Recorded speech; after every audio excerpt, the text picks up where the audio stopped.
On the damp, freezing morning of December 9, 2001, an emergency call pierces the silence of a massive 10,000-square-foot estate in Durham, North Carolina.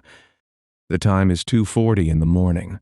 Novelist Michael Peterson tells the emergency dispatcher his wife has fallen down a flight of stairs and requires urgent medical intervention. The operator listens as panic laces his voice, yet the spatial reality of the crime scene defies his simple explanation of a late-night accident. When first responders breach the heavy wooden front doors of 1810 Cedar Street, they navigate through a dark hallway and encounter a narrow enclosed back stairwell. The wooden steps and the surrounding white plaster walls are coated in a massive volume of drying crimson fluid. The sheer quantity, texture, and complex distribution of these dark stains indicate hours passed since the initial trauma occurred. Investigators seal the immense property, stringing yellow tape across the manicured lawns and iron front gates to preserve the compromised environment. The officers on the scene stare at the dark, red streaks reaching up the walls and realize this affluent neighborhood has just become the epicenter of a historic mystery. The tragedy resting at the bottom of the wooden steps conceals a complex reality beyond a simple slip and fall.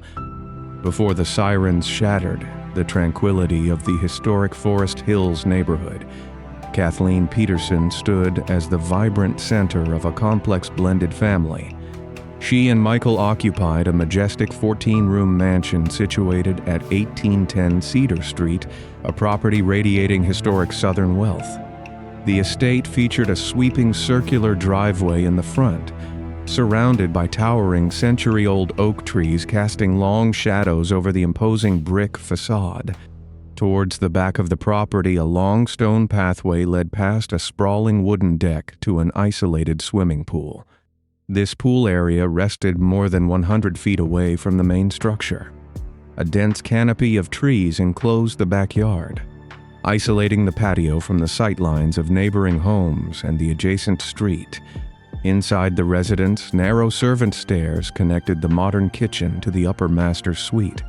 This tight, enclosed wooden tunnel remained separate from the grand main staircase in the foyer. The walls of this back stairwell featured a chairlift track left behind by a previous owner, narrowing the passage even further. The Petersons utilized this massive house to project an image of upper-class, idyllic Blythe to the residents of Durham. They hosted lavish fundraising dinners for local politicians, prominent socialites, and university elites within their opulent dining rooms. To the outside world, their marriage presented a picture-perfect portrait of undeniable success, financial stability, and mutual support. Kathleen earned her prestigious status through rigorous dedication, unmatched work ethic, and a brilliant corporate mind. She worked as a top telecommunications executive at Orte LCell Networks during a time of intense industry turbulence following the dot-com crash. Her routine began hours before the sun rose, balancing high-stakes international conference calls with the demanding logistics of managing a sprawling household. She provided the primary financial foundation for the entire family, funding multiple college tuitions and maintaining the heavy mortgage of the Cedar Street estate. Despite the crushing weight of her corporate workload, she anchored the emotional lives of 5 children brought together from 2 previous marriages. Friends and colleagues described a woman brimming with boundless generosity, a mother who tracked every school event and offered guidance without hesitation. Kathleen found solace in the quiet moments in her backyard garden, tending to plants as a rare refuge from her demanding schedule. She was 48 years old, navigating the prime of her life with grace, profound strength, and unwavering optimism. Her future held the promise of watching her children thrive, planning family vacations, and enjoying the fruits of her lifelong labor.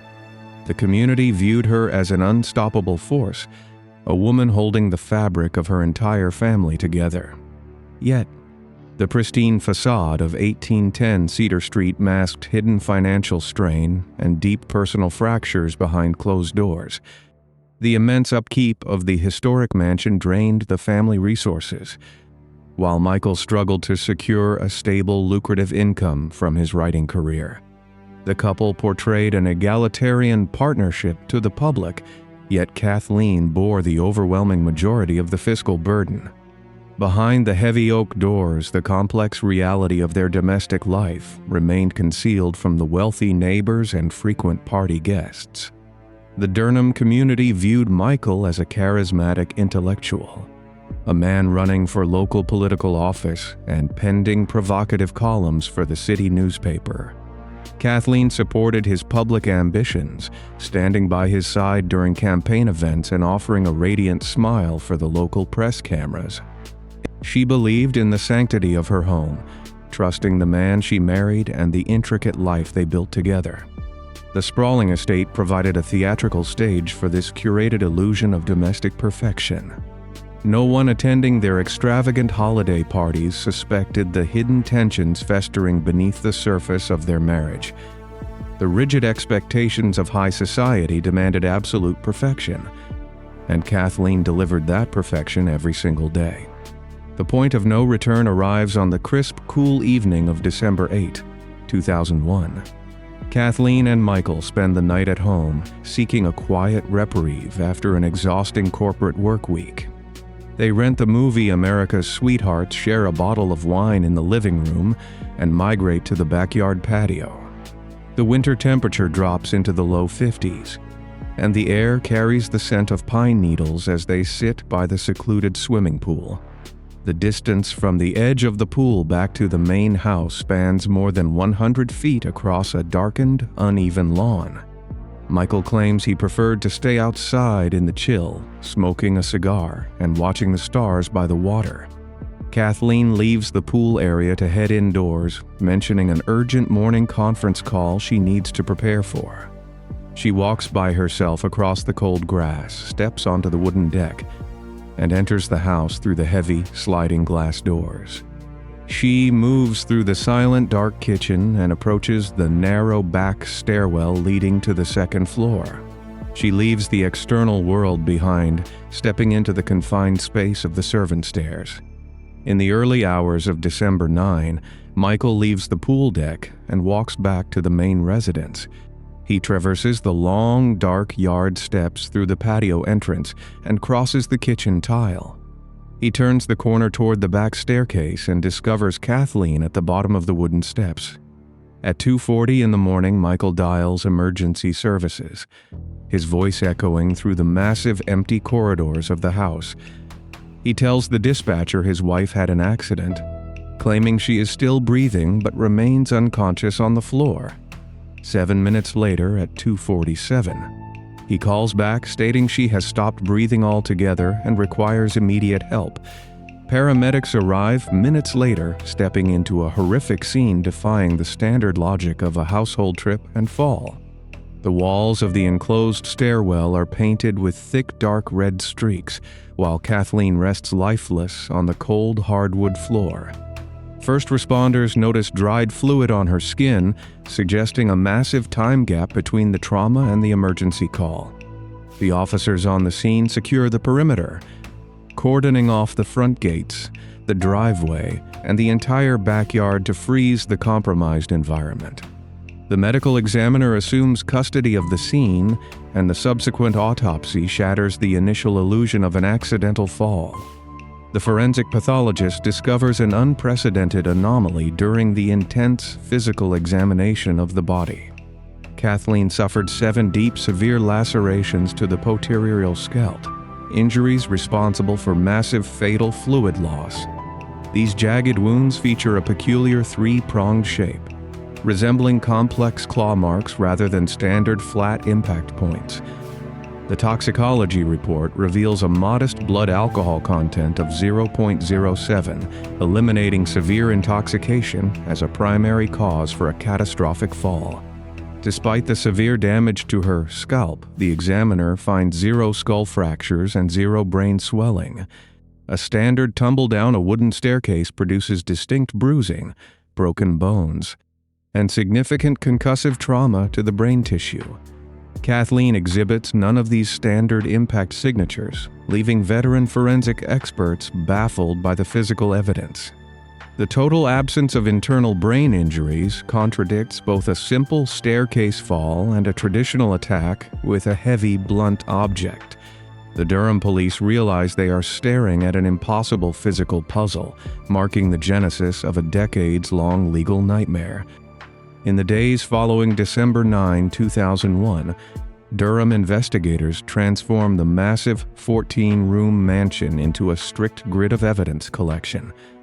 Crime scene technicians measure the exact dimensions of the narrow back stairwell, mapping the geometric distribution of the crimson stains coating the white plaster walls. Detectives pivot their attention from the physical architecture of the house to the private sanctuary of Michael Peterson. Entering his cluttered ground floor study, officers seize the desktop computer resting on a heavy oak desk, initiating a rigorous digital forensic extraction under a strict chain of custody. Analysts working in the secure state laboratory recover hundreds of deleted emails and encrypted digital files from the mechanical hard drive.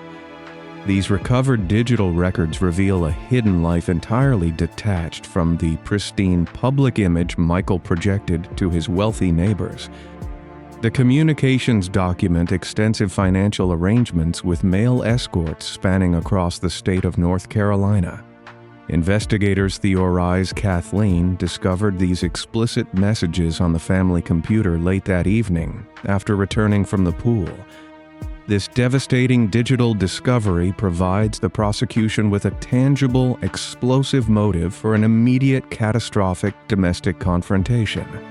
The curated illusion of a perfect upper-class marriage shatters under the permanent weight of a verifiable digital paper trail. Armed with a concrete motive, the local authorities face the monumental task of identifying a physical object capable of inflicting the 7 distinct lacerations without cracking the structural integrity of the skull. Detectives survey the grand living room, noting the heavy stone fireplace and its accompanying set of decorative brass tools.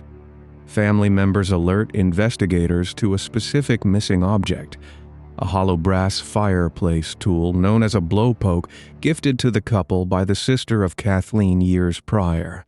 The prosecution constructs an entire physical timeline around this absent lightweight metal tube, arguing it could slice the scalp upon impact while lacking the absolute mass required to fracture the dense bone beneath. Law enforcement officers scour the vast 10,000 square foot estate, probing the surrounding oak woods and peering into deep storm drains lining the street. However, an astounding procedural failure plagues the physical search protocol executed by the local police department. Officers completely neglect to conduct a thorough, meticulous inventory of the chaotic, detached garage situated at the far edge of the driveway. They fail to execute a basic structural grid search of the dusty storage space, leaving massive blind spots in the official police record. This specific systemic oversight leaves the prosecution relying entirely on a theoretical weapon rather than securing actual tested physical evidence. The empty space next to the living room fireplace becomes the speculative anchor of a deeply flawed investigative strategy. As the Durham police build their timeline through the spring of 2002, a chilling piece of history surfaces from across the globe. Investigators uncover a terrifying parallel buried in the archives of a military base in Germany dating back to the year 1985.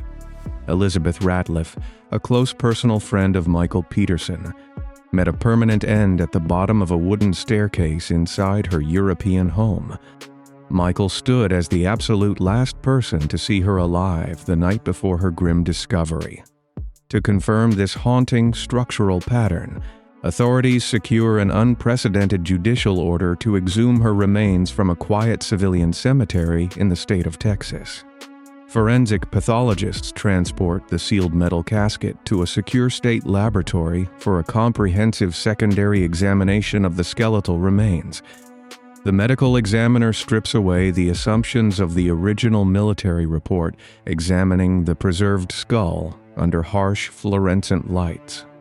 The new findings reveal deep identical lacerations to the back of the scalp, mirroring the exact trauma Kathleen suffered on Cedar Street.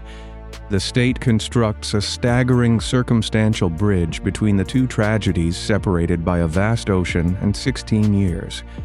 The arrogant public confidence of the defendant begins to crack as the forgotten past is unburied and brought directly into the harsh spotlight of the modern investigation. While the prosecution tightens a rigid timeline centered on a missing brass tool, an independent legal mind initiates a completely radical examination of the existing physical evidence. Attorney Lawrence Pollard, an immediate neighbor residing on the exact same tree-lined street, requests formal access to the public forensic photographs. He focuses intensely on the specific biological materials recovered directly from the rigid hands of Kathleen Peterson.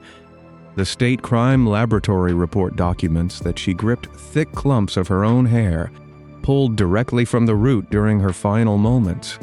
Tangled tightly within these roots, forensic technicians cataloged 3 microscopic feathers fragments of a tree branch and dry pine needles. Pollard points to the dense canopy of ancient oaks and towering pines looming directly over the Cedar Street property. He proposes a scientifically grounded sequence of events involving an aggressive barred owl striking the victim outside in the dark yard. The sharp 3-pronged lacerations on her scalp perfectly match the geometric spread of a mature raptor talon striking a human head.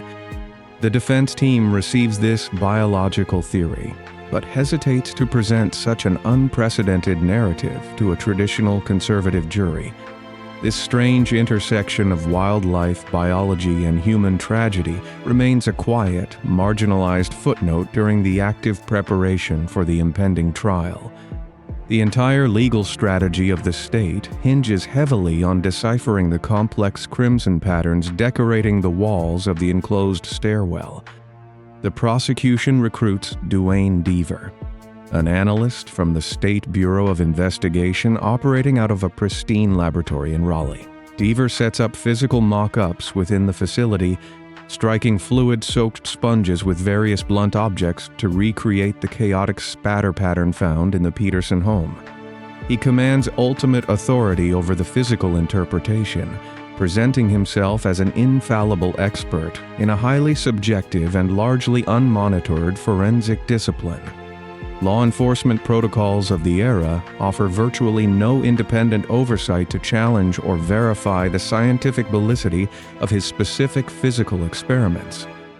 Deaver maps out the trajectory of every single drop, confidently stating that the victim sustained brutal downward strikes while trapped at the bottom of the wooden steps. He completely dismisses the microscopic feathers and the pine needles, focusing exclusively on securing a definitive, concrete narrative for the courtroom. This rigid tunnel vision exemplifies a catastrophic systemic flaw in the criminal justice apparatus of the state. The investigators lock on to their chosen suspect, shaping the malleable physical evidence to perfectly fit their predetermined conclusion. The stage is set for a monumental legal battle built precariously on the untested shoulders of a single forensic analyst. In the late summer of the year 2003, the sprawling legal saga reaches its initial, dramatic conclusion inside a heavily guarded Durham County courtroom. The prosecution presents a rigid, unrelenting narrative, anchored by the absolute confidence of State Bureau of Investigation analyst Duane Deaver. Standing before a captivated jury, Deaver points to complex geometric charts and enlarged, high-resolution photographs of the crimson-stained stairwell walls. He commands the room, assuring the 12 jurors that the chaotic red patterns confirm a prolonged, deliberate physical assault at the bottom of the wooden steps. During the intense final weeks of the trial, a staggering physical twist emerges when the defense team locates the fabled missing brass blowpoke. An investigator finds the hollow metal tube sitting in the dark, unsearched recesses of the estate garage, buried under years of forgotten debris. The brass tool remains untouched, wrapped in thick, undisturbed layers of dusty spider webs and devoid of any biological material. This undeniable physical reality destroys the primary weapon theory proposed by the state, exposing a monumental flaw in the police timeline. Despite the collapse of this crucial physical anchor, the jury remains captivated by the theatrical certainty of the state forensic expert. On October 10, 2003, the jury hands down a first-degree felony conviction, prompting the presiding judge to sentence Michael Peterson to a lifetime inside a maximum security penitentiary without the possibility of parole. 7 agonizing years pass inside the desolate concrete walls of the state prison system before a monumental systemic scandal shatters the foundation of the case. In the year 2010, a sweeping independent audit of the State Bureau of Investigation exposes a massive culture of forensic corruption operating in the shadows.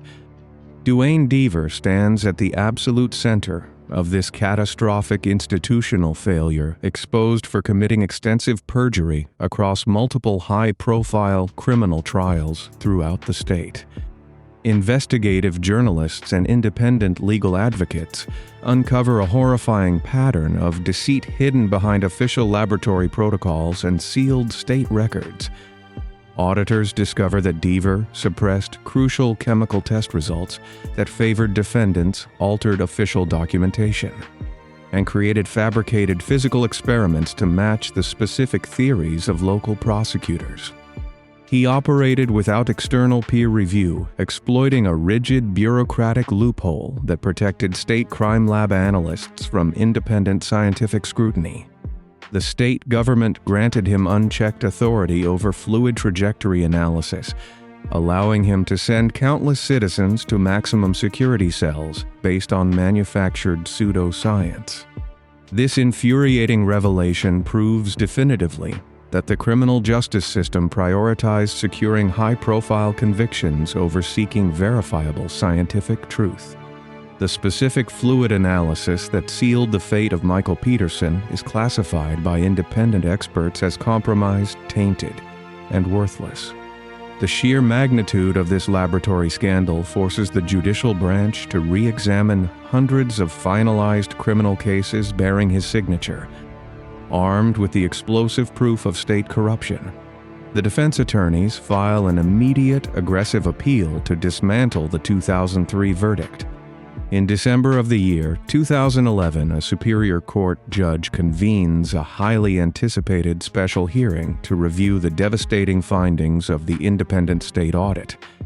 The presiding judge meticulously scrutinizes the falsified laboratory reports, the hidden chemical tests, and the theatrical courtroom demonstrations utilized during the original proceedings. Following days of intense legal arguments, the judge declares that Duane Deaver misled the jury and corrupted the integrity of the original trial. Acknowledging this severe violation of constitutional rights, the court vacates the first-degree felony conviction, erasing the legal finality of the previous verdict. The heavy gavel falls, plunging the entire high-profile case back into total chaos and stripping the state of their most crucial piece of physical evidence. The court orders a new trial, granting the defense team a rare, unprecedented opportunity to present a clean, uncorrupted case to a new jury, after enduring 98 grueling months confined within a violent, unforgiving maximum security facility. Michael Peterson secures release on a massive $300,000 bail bond. He steps out of the heavy steel doors of the county detention center and returns to the outside world, facing the public as a legally presumed innocent citizen once again. The exhausted prosecution team stares down the terrifying prospect of prosecuting an aging defendant without their star scientific witness. Rather than subjecting the exhausted local community and the fractured family to a second grueling courtroom spectacle, the opposing legal teams negotiate a complex compromise.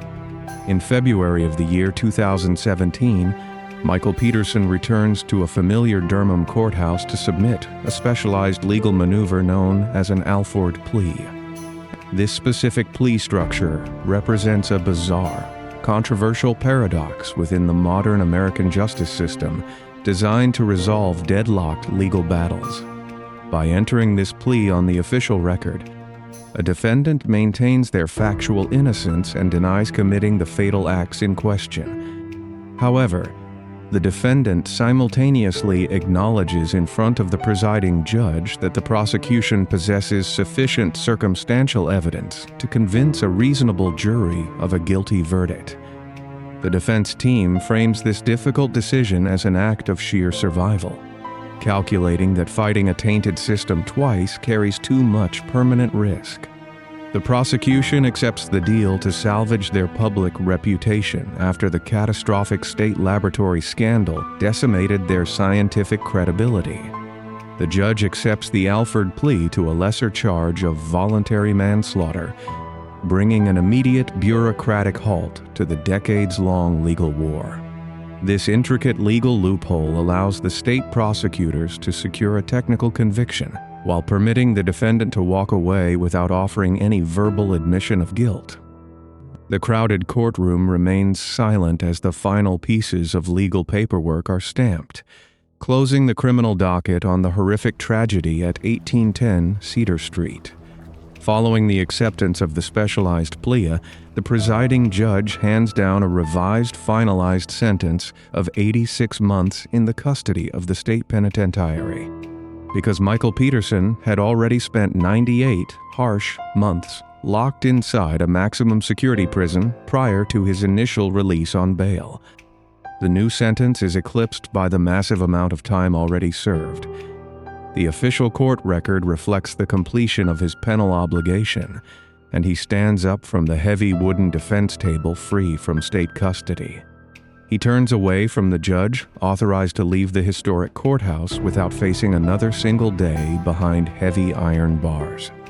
Yet, this sterile, highly technical legal conclusion offers zero emotional closure to the grieving people left in the permanent wake of the tragedy.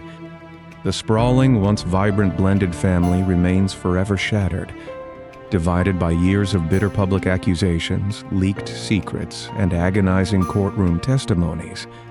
The immense historic wealth and the prominent social standing once enjoyed by the couple dissolved during the relentless legal marathon. The massive mansion was sold off years prior, leaving behind nothing but broken relationships and a damaged public legacy.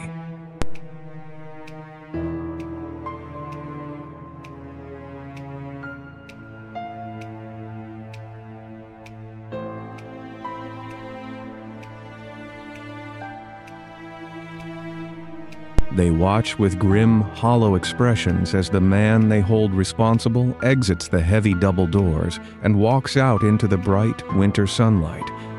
The haunting, inescapable shadows of 1810 Cedar Street continue to stretch far beyond the affluent borders of Durham, North Carolina. The profound lack of internal skull fractures remains an impossible forensic anomaly, defying every single established scientific standard of severe blunt force trauma.